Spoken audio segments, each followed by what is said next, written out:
Lil Durk's latest court appearance has sent waves through the music world, with details so wild they sound like they're straight out of a movie. Known for his intense lyrics and raw storytelling, Durk took the stand and exposed secrets about Quando Rondo that left the courtroom buzzing. Today, Lil Durk appeared in court where a judge ruled there was enough evidence for him to go to trial. Just when fans thought they'd heard it all, Durk's explosive testimony threw a new twist into the ongoing saga, sparking a frenzy across social media. If you thought these two rappers were just lyrical rivals, brace yourself. This story dives much deeper. Here's the inside scoop on the courtroom drama everyone's talking about. Snitching for plea deal. 5 people from Chicago are now facing some serious heat on the West Coast, all over an alleged plot to take out rapper Quando Rondo in LA. The feds just dropped the news. They're claiming these guys were on a mission linked to Quando's supposed involvement in the 2020 death of King Von, another major name in the rap game. The lineup named in the indictment is stacked: Kavon London Grant, DeAndre Dontrell Wilson, Keith Jones, David Bryan Lindsay, and Asa Houston. They're looking at charges including conspiracy to commit murder for hire that actually resulted in a death, and even using a machine gun in the clash. If these charges stick, the stakes couldn't be higher. We're talking a potential death penalty. Prosecutors say all 5 have connections to the rap crew Only the Family, or OTF, which was founded by Lil Durk, King Von's close mentor and fellow Southside Chicago artist. It gets deeper too. Flights and rentals used in the alleged plot, those were all paid for with credit cards reportedly linked to Durk. But Lil Durk might actually consider flipping on his OTF crew to dodge a tough sentence. The speculation's been buzzing louder now that federal charges are part of the picture. Fans are caught between disbelief and intrigue as they wonder if Durk would break ranks, especially when the stakes are this high. Federal cases come with an unmatched intensity, often sending even the most loyal individuals scrambling for a lifeline. Could Durk, with all his influence and street cred, be the next to cooperate with prosecutors to avoid a lengthy sentence? For a rapper like Durk, this scenario is especially charged. He isn't just another artist. He's the heart of Chicago's drill scene and a close confidant to King Von. OTF isn't just a record label or crew, it's a brotherhood that's a deep part of his career and story. Turning against it would be like dismantling everything he stood for in the industry and in life. Such a move wouldn't just surprise his fans, it would shatter an image he spent years building. But federal prosecutors are known for making even the most die-hard loyalists rethink their choices. Their approach isn't just about locking up individuals, it's about dismantling entire networks, and they're relentless. We've seen this happen time and again in high-profile cases, where even those we thought were immovable pillars eventually opted to give up information. When the alternative is a near lifetime behind bars, many start to feel the weight of the decision. Another angle fueling the speculation, some believe Durk might opt for a middle ground, a way to cooperate without fully snitching in the traditional sense. There's a fine art to legal maneuvering, and Durk could seek a deal that reduces his charges by providing information indirectly, staying off the witness stand, but still lightening his load. If he were to take this route, it could save his career from taking a serious hit. But in hip-hop, the line between loyalty and betrayal is razor thin. Fans often don't see any shades of gray in these situations, and no matter how strategic the move might be,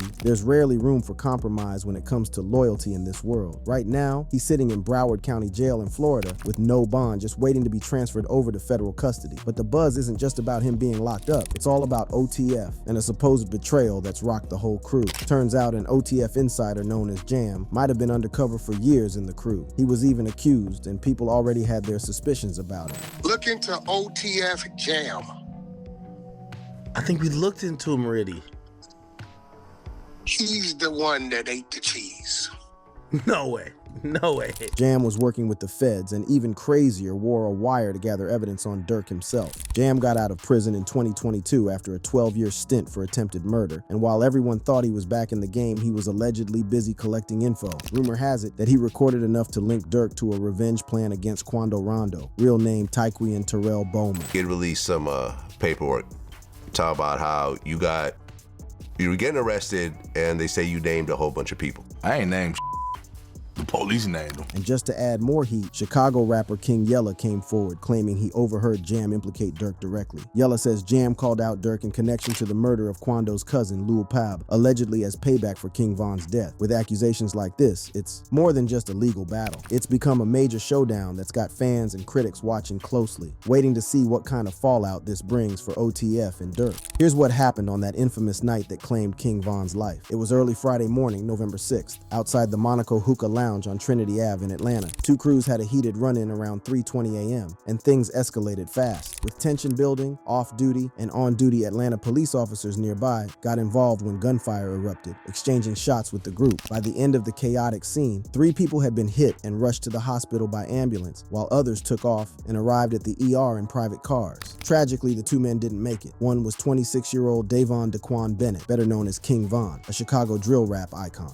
Another 34-year-old Mark Blackley also lost his life that night. Police identified the shooter as 22-year-old Timothy Leaks, who was also injured and taken to Grady Memorial Hospital. Leaks, facing a felony murder charge, was one of 3 people police detained as suspects in Von's killing, marking a turning point in the investigation. Other players in the tragedy, like Johnny Harris and Kevin Jones, were rounded up too, but questions remain about who else pulled the trigger. And because 2 Atlanta police officers were on the scene and fired their weapons, the Georgia Bureau of Investigation stepped in to determine if any shots from the officers contributed to the injuries. Then there's King Von's manager, Jameson Francois from 100K Management, who shared his side with DJ Academics, claiming most bullets came from the police. But Atlanta police shut down those claims, stating their investigation suggests Von was shot during the initial exchange before they even stepped in. They clarified Von wasn't found on site but was taken to the hospital in a private car soon after. So while the official story is that Timothy Leaks fired the fatal shots with police stepping in only after things went sideways, the case remains open as investigators dig into who fired each shot. King Von's uncle, Range Rover Hang, didn't hold back on the street politics in a recent interview where he dropped some real talk about how OTF and O-Block aren't letting go of their issues with Quando Rondo anytime soon.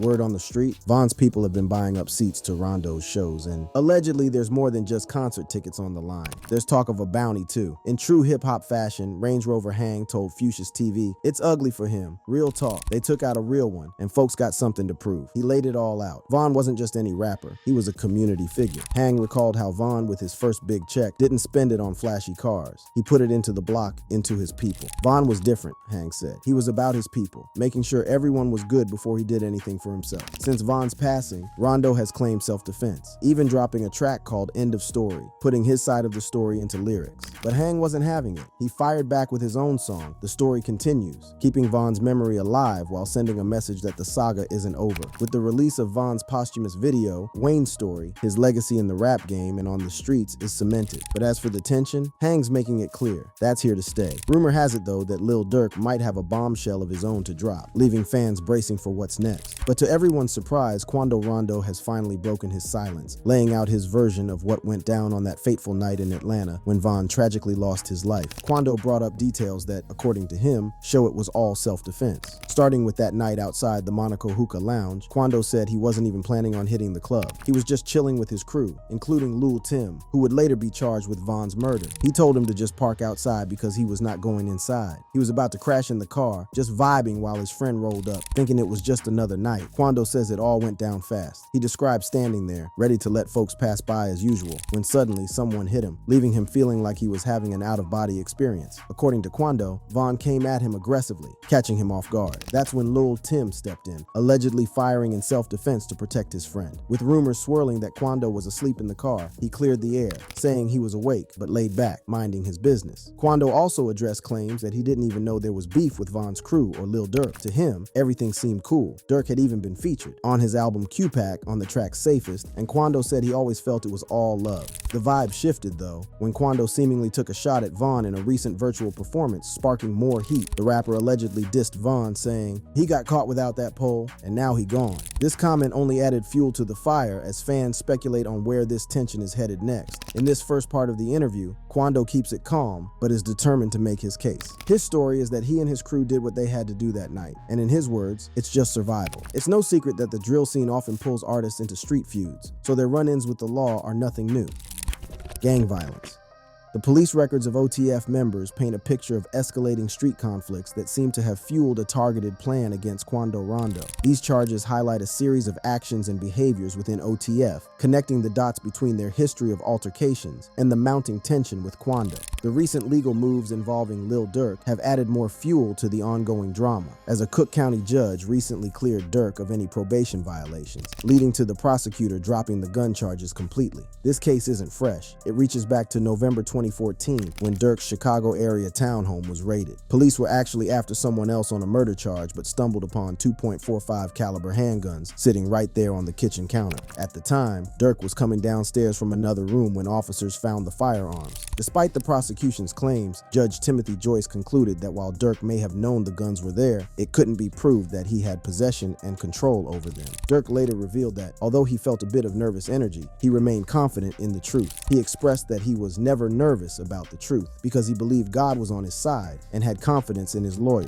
He even took to Instagram to give a big shout out to his lawyer, Sam Adams Jr., for his dedication. This wasn't Durk's first time facing charges, though. Back in 2013, Durk had a gun possession charge after he was seen tossing a loaded Glock into a parked car. He was on parole at the time for an earlier weapons conviction. Prosecutors pushed for a prison sentence, but the judge opted for a lighter sentence, giving him 18 months of probation instead. But this wasn't his only run-in with the law, and it seemed only a matter of time before his violent side came to the surface. Lil Durk's 2014 gun charge in Chicago hit the headlines when he got caught with a loaded .40 caliber. Durk was in the Englewood neighborhood, and police were responding to a call about someone acting sketchy with a firearm. According to sources, as soon as Durk saw the police rolling up, he tossed the gun into his car, hoping to keep it out of sight, but it was too late. Cops found the loaded .40 in his ride and arrested him on the spot. The charge? Unlawful use of a weapon by a felon. This arrest marked his second gun-related offense, following an earlier incident in 2011 when he was pulled over while drinking in his car, with a gun also reportedly on him at that time. Durk's next move was a court date set for that Thursday, where he'd learn his bond. This run-in didn't just put him in legal hot water. It added another layer to his reputation, reflecting the struggles and choices of living the street life while navigating his rise in the music world. OTF is more than just a label for Lil Durk and his crew. It's a deep-rooted part of Chicago's gang culture, and their connection to the streets runs far beyond the music. In tracks like Memo 600's Gang Bangin', you can feel that raw energy, the storytelling that brings listeners straight into the realities of life in the trenches. OTF's lyrics aren't just hype, they're like memoirs from the front lines, reflecting the loyalty, the losses, and the need to hold it down for the crew. In Gang Bangin', Memo 600 and Lil Durk lay out the rules of engagement in these environments, where trust is rare and loyalty is everything. The song doesn't just hint at exclusivity, but speaks volumes about the tight-knit bond within OTF. Only those who've proved themselves get in, and for outsiders, just stepping onto their turf can spark conflict. Violence isn't glorified here, it's a reality check. These lyrics show how a simple feud can escalate into something much bigger, and in the case of Quando Rondo, the tension with OTF seems like it was bound to go up sooner or later. In their world, there's a constant call for revenge. Durk's lines emphasize that payback is expected, even demanded, to honor those they've lost. This need to slide or retaliate for fallen homies is a cycle, and it's this very cycle that makes the OTF Quando beef more than just industry drama. It's a clash of codes.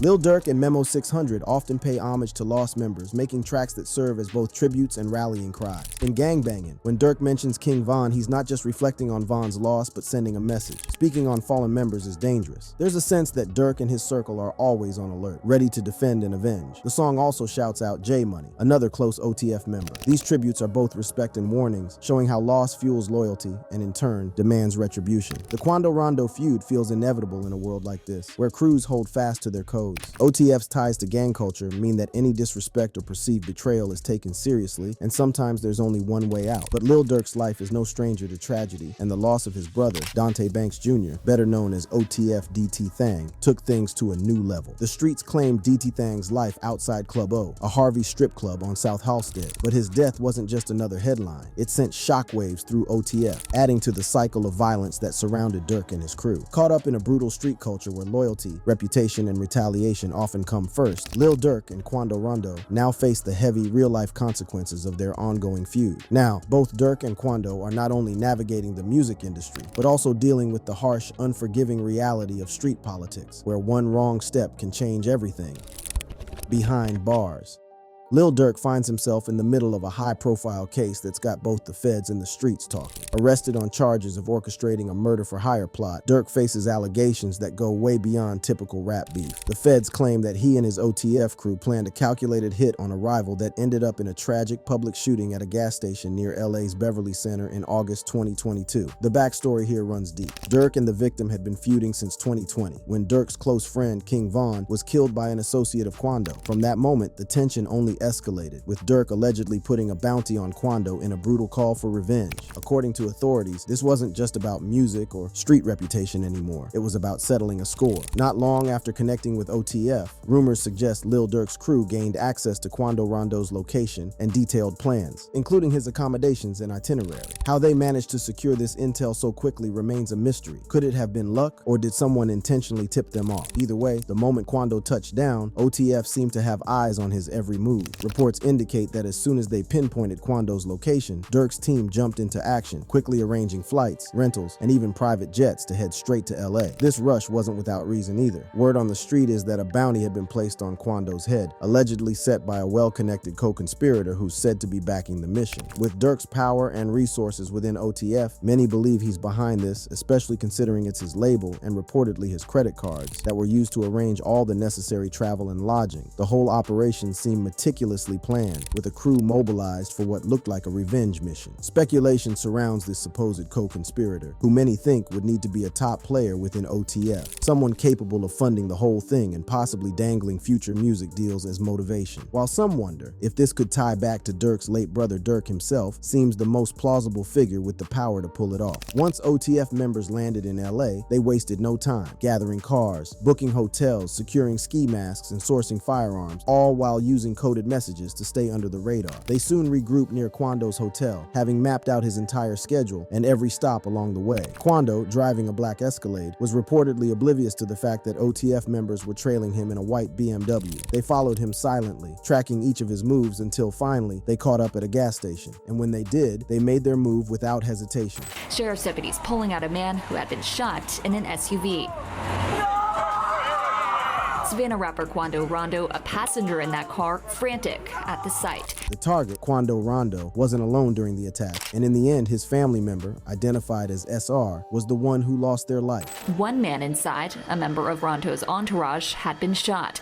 The 23-year-old was taken to the hospital where he died. Federal documents lay out a complex cross-state operation that reads like a high-stakes thriller. In a strategic play, Durk allegedly flew into LA himself that same day, arriving by private jet with another associate, Kavon "Cuz" Grant. Court documents say Grant later bought ski masks for the shooters and covered their hotel expenses with Durk's own credit card. The case against him isn't just about Durk, though. It ropes in 5 other suspects, each facing severe charges linked to the alleged murder-for-hire plot. The co-defendants include OTF affiliates from Chicago and surrounding areas, each with ties to Durk's close-knit circle. The feds' reach in this case stretches across state lines, with the FBI and LAPD teaming up to untangle the threads of Durk's alleged network. Authorities arrested Grant and the other suspects in Chicago, executing search warrants and quickly discovering that Durk had 3 international flights lined up out of the country. But before he could leave, law enforcement intercepted him near Miami International Airport, putting an abrupt halt to any escape plans. If found guilty, Durk and his co-defendants are looking at life sentences in federal prison. But Lil Durk and Quando Rondo aren't just rappers. They're part of a lifestyle rooted deep in gang culture, where music and the streets blend into a harsh reality. For Durk, his crew OTF is his family. On the other hand, Quando Rondo also embodies that street mentality, which is tied to a similar culture. The feud between these two didn't come out of nowhere. It was a product of their upbringing and the gang-affiliated paths they chose. Their music often reflects this reality, but it's not just lyrics for them, it's lived experience. Tracks like Streets Raised Me and Game Face show how growing up around constant violence and loss becomes part of your DNA. Bruh could have changed lives out here.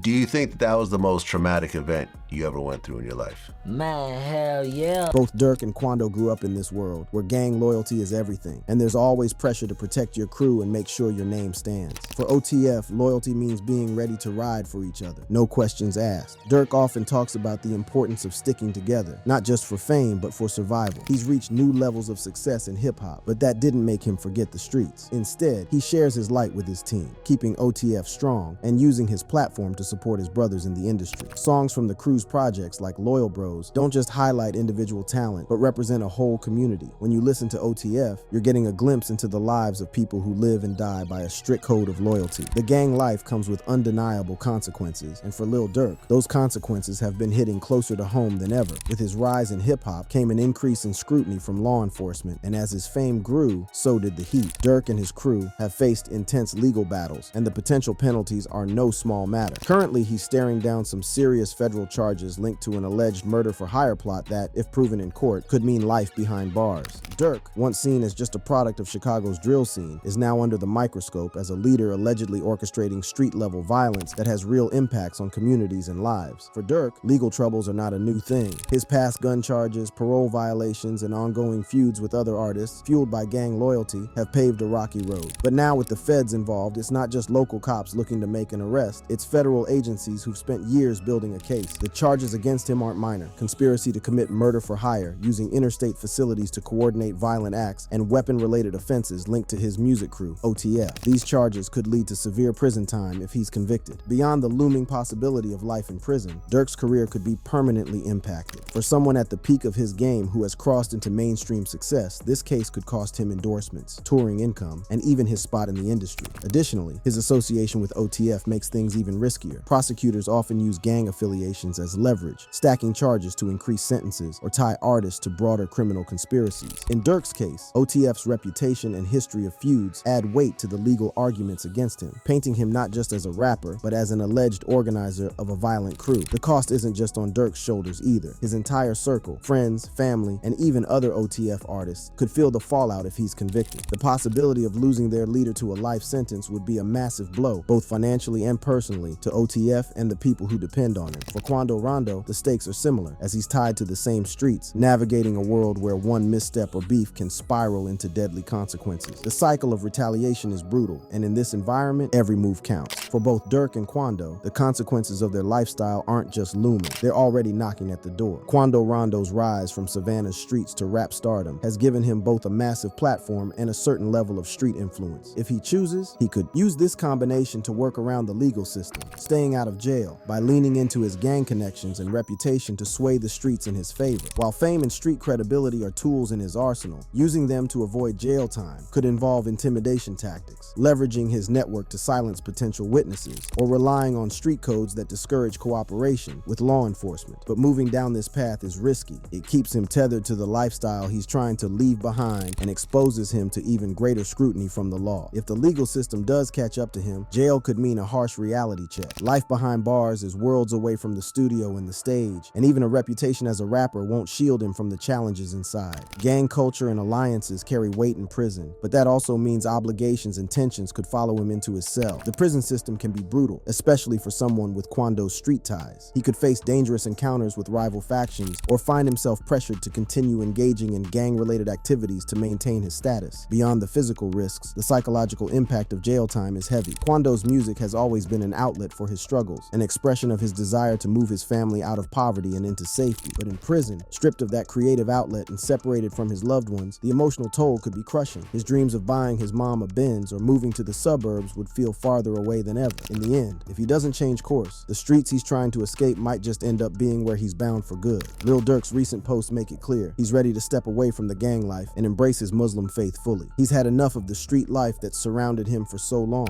and now he's turning to his faith for a fresh start. On Instagram, Durk let his fans know exactly where he stands as a Muslim. In his IG story, Durk clarified his stance even further, stating that he doesn't gangbang but is instead committed to his Muslim faith. He admitted that you can't do both and expressed a desire to be the first to say it openly. It's a powerful message, especially coming from someone who's been at the heart of Chicago's drill scene. This shift didn't come out of nowhere. Over the past few years, Durk has hinted at his desire to bring peace to his hometown and reduce the violence that's taken too many lives in Chicago. Back in 2022, he even spoke about his plans to help the community, explaining that he wanted to start by getting the city together to do his part to slow down the violence. He acknowledged his own struggles with anger, admitting that getting angry fast and one reply can mess up $1 billion. But now, Durk's focus is on keeping his cool, letting his faith guide him, and refusing to glorify the violence he's witnessed. He's made it a point to stop mentioning the dead in his music, signaling a shift away from old feuds and grudges. This transformation isn't just about personal growth, it's also a form of self-preservation. As Durk's influence has grown, so has the pressure from law enforcement enforcement, the media, and the public eye. In choosing Islam and denouncing gang ties, Durk is essentially redefining his identity. He's saying he's more than his past, more than the streets, and he's focusing on being a father, a man, and a Muslim above all. It's a big step, especially in a world where reputation means everything, and leaving the gang life behind isn't easy. Durk's transition isn't without risk. In a world where loyalty runs deep, breaking ties with gang affiliations can come with consequences. But his commitment to Islam and his dedication to family and personal growth signal that he's ready to face whatever comes his way. Thanks for watching. If you enjoyed this video, click on one of the videos on your screen to dive into more content from our channel. Don't forget to like, subscribe, and hit the bell icon for more.